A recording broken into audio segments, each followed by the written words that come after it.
Israeli airstrikes pounded Gaza on Sunday, destroying a busy marketplace. The authorities and witnesses reported that the strikes ripped through marketplace at a refugee camp, reducing it to rubble. According to the hospital officials, at least 10 people were killed.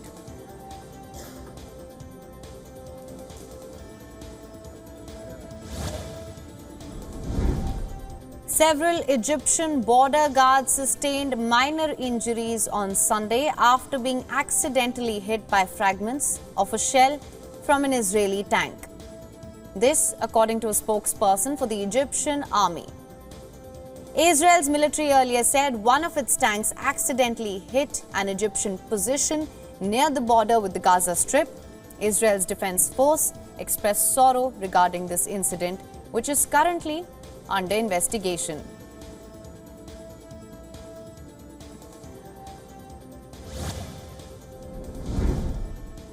Gaza's health ministry said 266 Palestinians, including 117 children, had been killed by Israeli airstrikes in the latest series of attacks, with Israel continuing its daily bombings that have devastated swathes of Gaza. Palestinians said they received renewed Israeli military warnings from Gaza's north to move from Gaza's north to the south to avoid the deadliest theater of the war. According to Gaza's health ministry, most of the casualties from airstrikes were in Gaza's south. Israel says it's only targeting militants who use residential buildings as cover.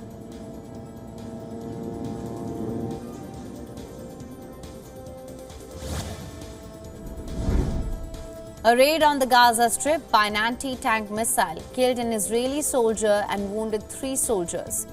Israeli troops have been conducting raids across the border, which the military says are meant to clear the area and gather intelligence about missing people and captives being held by Hamas militant group in the enclave. The attacks have put the Gaza Strip, which is home to 2.3 million Palestinians, under total siege, destroying much of its infrastructure. And this move comes in response to attacks by Hamas militants by subjecting Gaza to the most intense bombardment Israel has ever seen.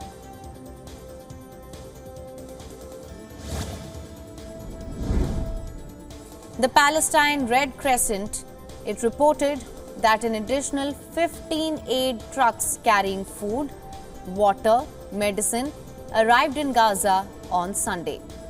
This comes as a much-needed relief for the people of Gaza, who've been facing dire humanitarian conditions.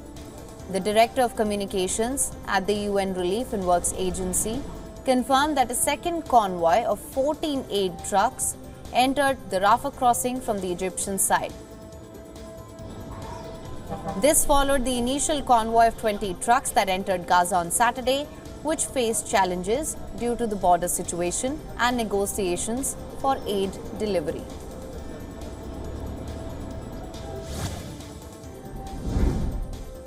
The United Nations reported that its trucks transported fuel from a UN depot at the Rafah border crossing within the Gaza Strip. It said the fuel will be used by the United Nations in the Gaza Strip for humanitarian aid, including for schools and hospitals. As per reports, UN escorted 7 fuel trucks via the Rafah crossing point with Egypt. Early on Sunday, the UN Agency for Palestinian Refugees said it will run out of fuel in Gaza in 3 days. Residents of Gaza have been under an Israeli blockade that cut off food, water, medicine and electricity.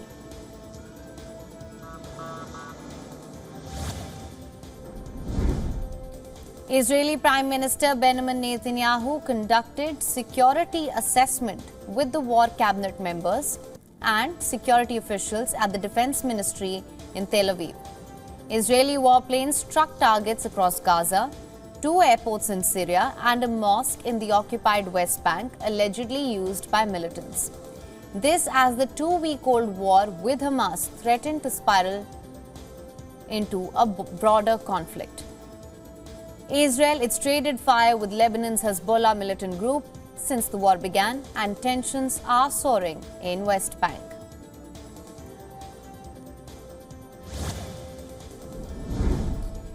A funeral for 10 people killed by Hamas gunmen in an Israeli border village 2 weeks ago was held in Israel.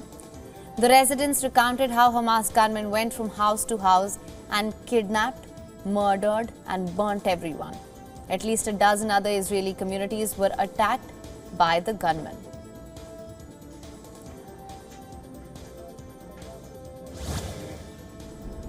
US President Joe Biden spoke with Pope Francis about the ongoing war between Israel and the Hamas group.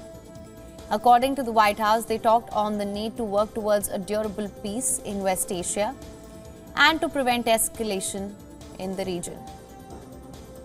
The Vatican earlier said the call, which lasted about 20 minutes, focused on conflict situations in the world and the need to identify paths to peace.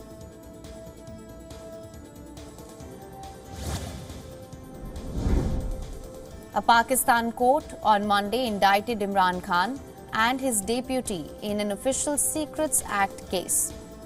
It comes as another blow to the electoral ambitions of former Prime Minister, who currently is being held in a prison near Islamabad. Imran Khan was jailed in August for 3 years on graft charges. The sentence was later overturned, but Imran Khan remained in custody on the far more serious charge of sharing state documents. The case relates to a cable that Khan had touted as proof of a conspiracy by the United States and the military establishment to oust him from power. The United States and the Pakistan military have both denied his claim.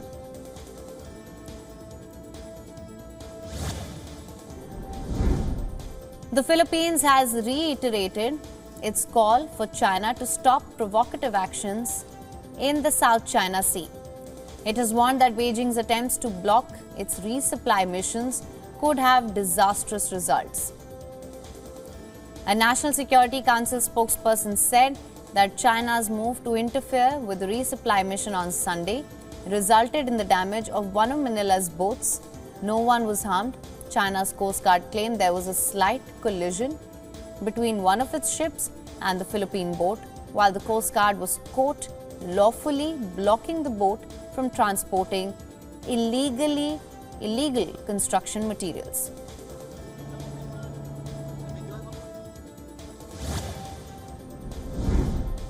Japanese Prime Minister Fumio Kishida has signaled bold economic measures, including an income tax cut for households hit by inflation and tax breaks for companies to promote investment. The move is being seen as an effort to check dwindling public support. In a speech at the start of a new parliamentary session, Kishida said it was time to shift from an economy of low cost, low wages and cost cutting to one backed by growth, led by sustainable wage hikes and active investment.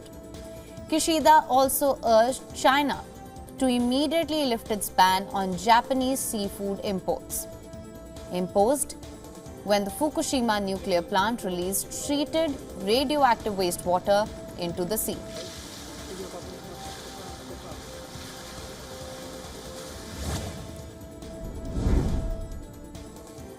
Russian Foreign Minister Sergei Lavrov is set to arrive in Iran later today.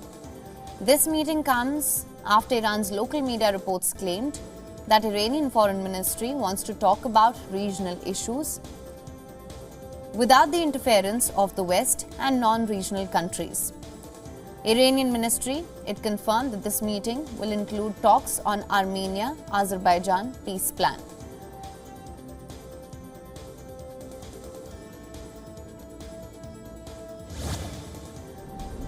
South Korea, the United States and Japan carried out their first ever joint aerial drills. The exercise, which involved a US nuclear weapon capable B-52 bomber, comes as Seoul, Washington and Tokyo beef up their defense cooperation against growing missile and nuclear threats from North Korea. The trilateral exercise took place south of the Korean peninsula, where Seoul and Tokyo's air defense identification zones overlap, according to South Korean Air Force.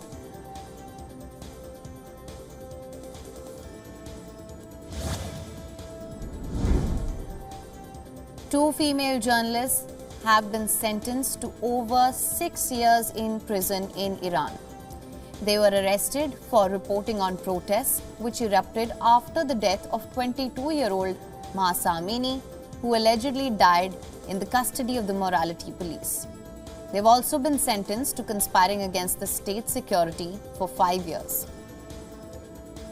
and 1 year for spreading propaganda against Iran. The sentences would be served concurrently. The trials, which were held behind closed doors, just started in May. These two journalists have been in Iran's prison since September 2022.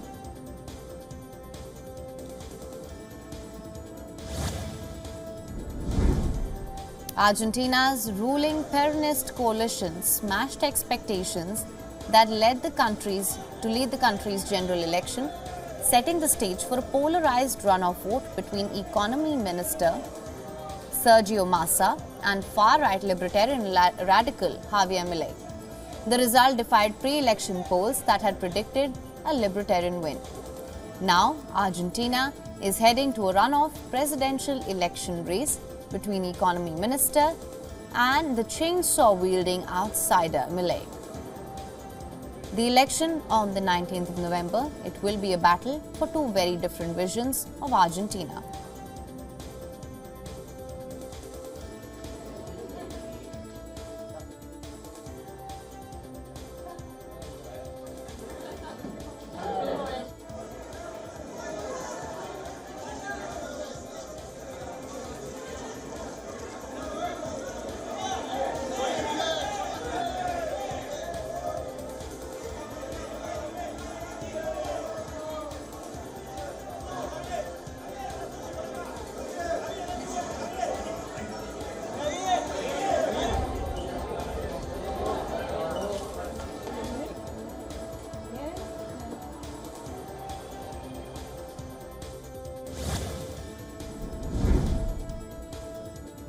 In a gathering held in Mexico, South American leaders came together to address the issue of migratory flow to the United States.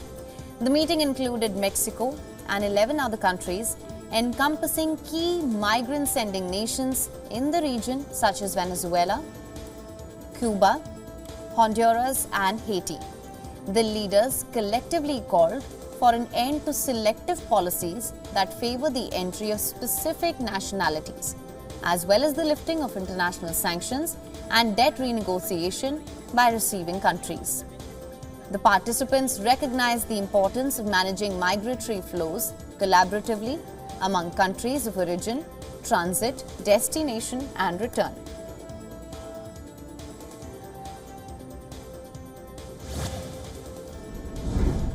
Russian and Ukrainian forces continue to exchange fire on Sunday, each hitting the other's military objectives, which included fighter jets, drones and artillery. According to the Russian Defense Ministry, the Russian army had attacked Ukrainian arsenals, fuel depots and other targets.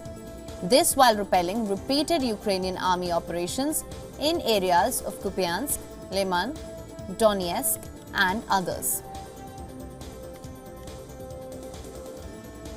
According to the allegation, Russian soldiers also prevented Ukrainian forces from attempting to cross the Dnieper River in Kherson, and at the same time, the Russian air defense system, it also shot down Ukrainian MiG-29, Su-25 and other fighter jets and stopped multiple Ukrainian rockets and drones.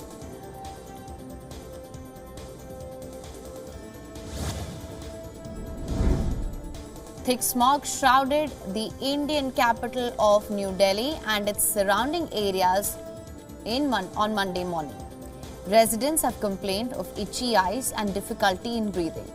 According to the National Air Quality Index of the Central Pollution Board, the air quality is now rated as very poor. Delhi's Environment Minister said the second phase of Graded Response Action Plan has been implemented to tackle the situation. It encourages commuters to use public transport while directing the government to increase the availability of electric buses and metro.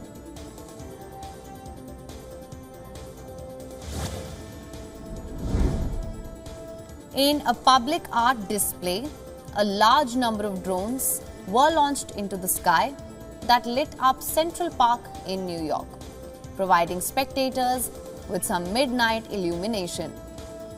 The Dutch company Drift produced the aerial performance titled Franchise Freedom. According to the organizers, 1,000 drones were launched into the skies near the park's lake as a part of a program inspired by Starlink flight patterns. 3 10-minute performances were shown to onlookers on ground, and a specially crafted soundtrack was also made accessible. Drift described the show as exploring the relationship between man, nature, and technology.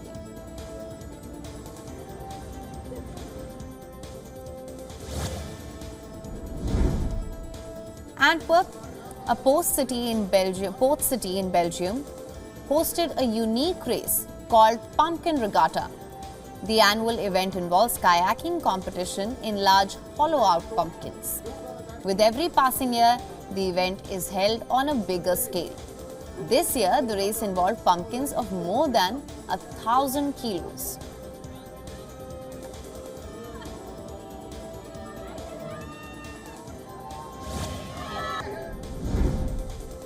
The rupee weakened marginally against the dollar in step with losses in peer Asian currencies. The US dollar strengthened and US Treasury yields rebounded on expectations of strong US economic data this week, including manufacturing PMI, third quarter GDP, and the US Federal Reserve's preferred inflation gauge. The dollar index, which measures the US currency's strength against major currencies, was trading above 106.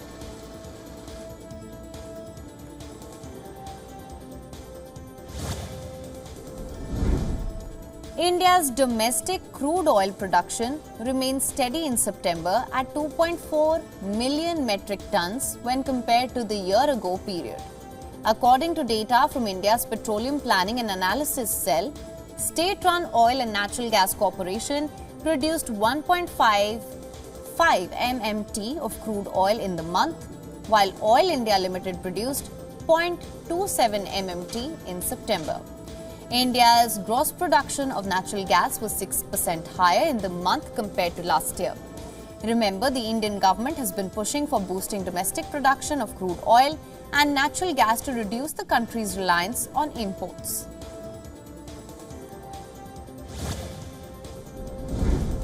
E-commerce giant Alibaba Group said it will be offering huge discounts as it gears up for its annual Singles Day shopping extravaganza in China. The announcement is an indication that Chinese consumer confidence remains at low ebb.